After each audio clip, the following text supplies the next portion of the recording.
même temps. Ouais, faudrait que quelqu'un y écrive. Moi, j'écris si vous voulez, mais du coup, vous allez pas voir ce que j'écris, quoi. Peut-être. Moi, au cas où, si vous avez problème de compréhension sur l'exo, je l'ai recodé en R pour mieux visualiser des trucs. Du Je coup, suis en train d'essayer d'enregistrer mon écran ouais, ah, et bah, c'est après on gentil. verra. Ouais. En tout cas, je vais mettre sur YouTube et envoyer le lien. Ok, ça marche, merci. Le lien.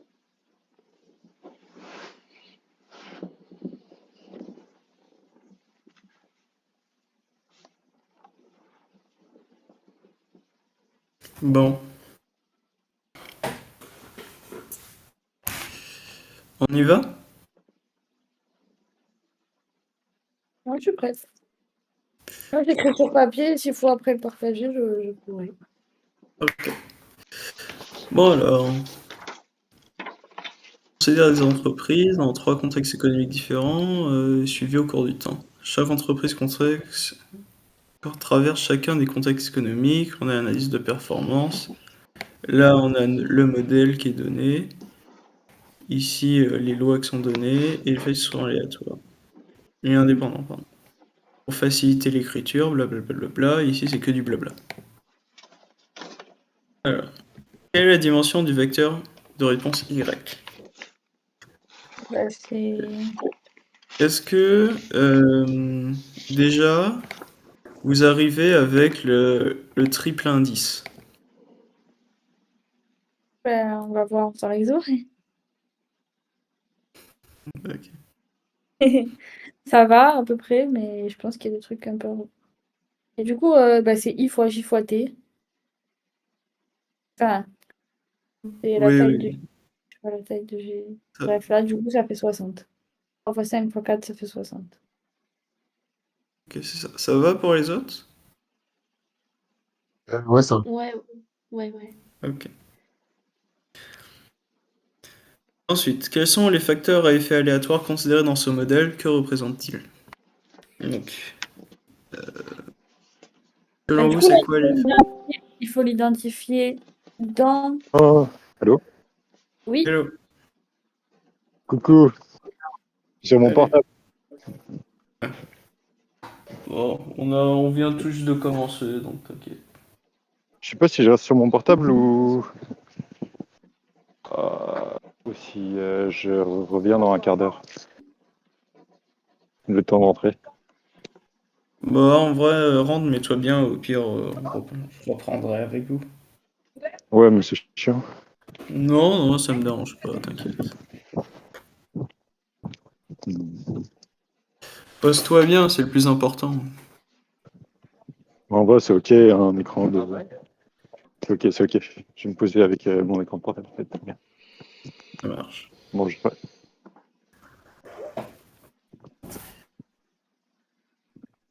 Oula, les facteurs à effet aléatoire, le mieux c'est de les identifier par rapport au texte ou par rapport au modèle qui est écrit. Alors, effet aléatoire, il se repère par rapport à ça. Oui. Oula, c'est. Epsilon, c'est l'erreur en général. On le compte pas comme effet aléatoire. Et donc les Donc, deux autres, tout ce qui est autre c'est. avec des lois, c'est que c'est effet aléatoire. Ok, du coup, il y a l'entreprise. Ouais. Ah, du coup, il y a epsilon i. Non, c'est pas epsilon, ça c'est gamma. Delta. Delta i qui représente euh, les différentes entreprises. Mhm. L'effet qui est amené par le fait qu'il y a des entreprises différentes. Et ça, euh, Gamma. c'est l'interaction entre l'entreprise et le contexte économique. C'est bizarre que ce soit. Oui, oui, c'est un peu ça. C'est, ouais. C'est comme ça, parce que quand il demande que représente-t-il, c'est. Oui, oui, c'est un peu ça. Alors que le contexte économique de l'entreprise. C'est pas... Hello à la nouvelle arrivante? On vient tout juste de commencer. Coucou. Parfait. On fait le partiel de Trottier de l'année dernière. Ça marche? Du coup, on fait tous de notre côté, après on compare nos résultats, c'est ça? Non, non, on fait ensemble. Pour Là. l'instant, c'est les premières questions, donc ça va. Et vous en êtes à la question combien? 2, donc t'inquiète. Ok.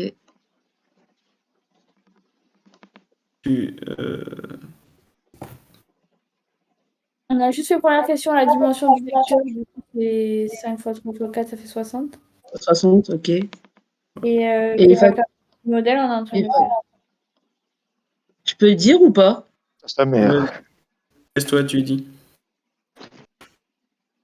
C'est J'ai pas delta de I crayon. et c'est delta I et gamma IJ. Ouais, c'est ça. Que représente-t-il? Il y en a un qui doit représenter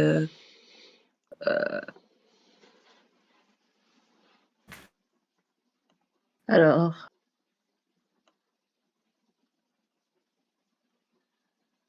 Delta I, selon toi, c'est quoi? bon, pour moi c'est l'effet de l'entreprise. Ouais, c'est ça. Et gamma IJ. Et ça, c'est les effets des contextes économiques de telle entreprise, non? Ouais, c'est ça. Oh purée, je suis pas trop perdue, ça. Voilà, c'est pas... Ah, donc c'est le contexte économique de l'entreprise? Pour une entreprise I. C'est l'effet du contexte économique J pour une entreprise I. Entreprise I, ouais. Ok, si je dis l'interaction entre l'entreprise et le contexte économique. Parce que c'est pas le contexte économique de l'entreprise. Oui, oui. Non, non, c'est l'effet du contexte économique J pour une entreprise I. L'interaction, ça peut porter à confusion parce que il y a les effets croisés où en fait on va croiser des effets et là parfois on utilise le terme d'interaction pour parler de ça. Mais du coup, qu'est-ce qu'il pourrait dire? Bon, là, c'est assez clair. Mais Non, qu'est-ce mais qu'il pourrait ce serait pas comme tu plutôt m'y as dit, je pense que c'est bien. l'effet de Oui, mais regarde, est-ce que ce serait pas plutôt l'effet de l'entreprise sur le contexte économique? Bon, là, Oh, après, je sais pas le sens de causalité, mais en fait, peu importe. Ok. Tant que t'as dit les bons C'est bon, termes, j'ai un crayon. t'inquiète.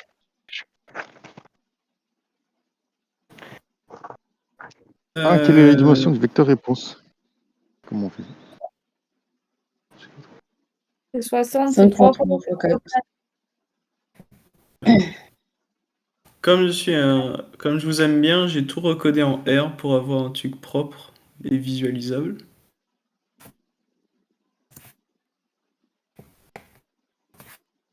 Miam.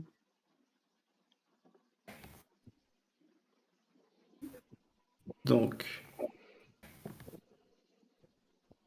vous voyez mon écran? Vous voyez bien? Ouais.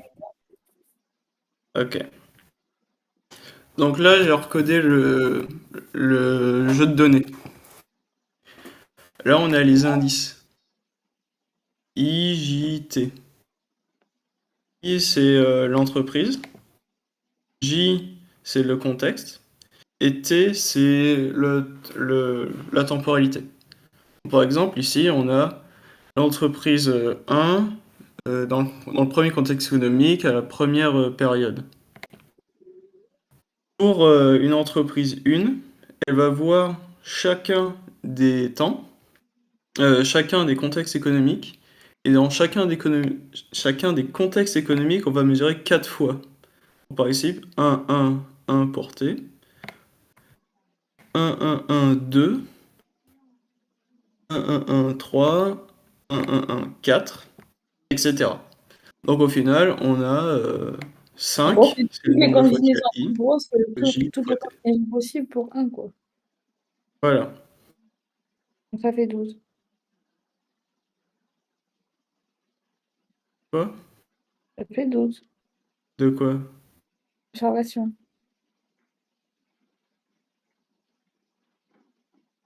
Il y en a 60 en tout. Oui.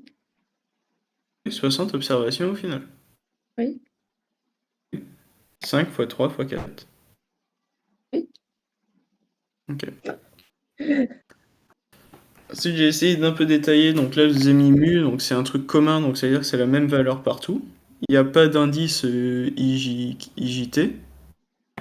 Alpha, il a une valeur pour J. Donc ça veut dire qu'il y a. On regarde pour J, et à chaque J, il y a la même valeur. Donc là, pour 1, c'est 0, pour 2, c'est moins un truc, pour 3, c'est 0,78. Et si on revient à 1, on est à 0, et ensuite, c'est les mêmes qui se répètent. Pour delta, il dépend que de I. Donc ça veut dire que pour les I égale 1, c'est les mêmes valeurs. Ici, vous voyez 0,82, c'est la même partout. Pour Tu vois 2... comment tu as fait ça dessus? Comment? Tu peux montrer comment tu as fait ça dans le code? Je vous le partagerai après si vous voulez. D'accord.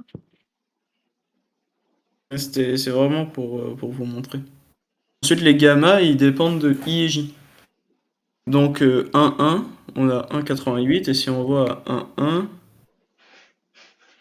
1, pareil, 1,88. Vous voyez, on a un gamma qui est le même à chaque fois qu'on a les mêmes IJ. Et epsilon, lui, il dépend de rien, donc à chaque fois, il y a des valeurs différentes. Et ensuite, Y, c'est juste la somme. J'ai pas mis les bêtas, etc., parce que pour la suite, ça sert à rien. Mais voilà. Epsilon, c'est l'erreur. Epsilon, c'est l'erreur.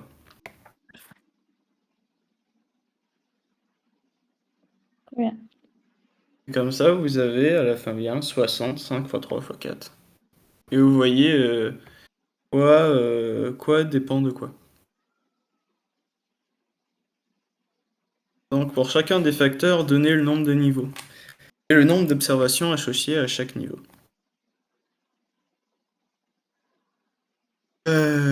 Qui veut faire? Ah, mais c'était ça que j'essayais de dire. Ah, ok. Du coup, les niveaux, on est d'accord.